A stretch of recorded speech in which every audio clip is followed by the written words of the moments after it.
So just on the other side of this wall right here is a walk-in cooler. So there's a little bit of a gap in the wall, about 6 inches, then the insulated wall of the walk-in cooler, and then into the walk-in cooler. So we're going to actually be placing a dispenser here, drilling through the wall, going into the walk-in cooler, and this will be either a wall mount. This is actually going to be sitting on a stainless steel table, so this will be a through the wall dispenser.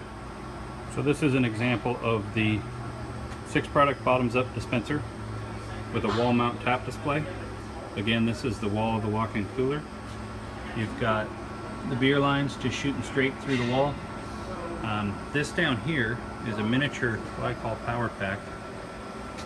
It is now 61 degrees. Its job is to pump liquid up this tube on the right.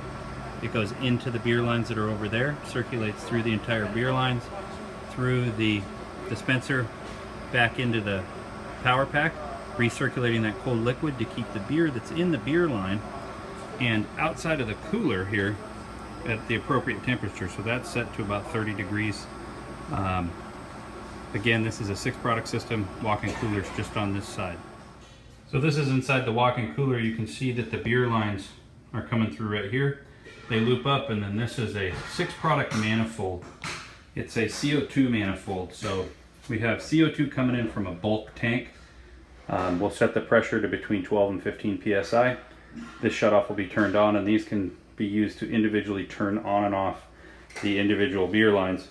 They go down to keg couplers, and so the beer will sit just here. The kegs will get tapped. Just on the other side of the wall is that table.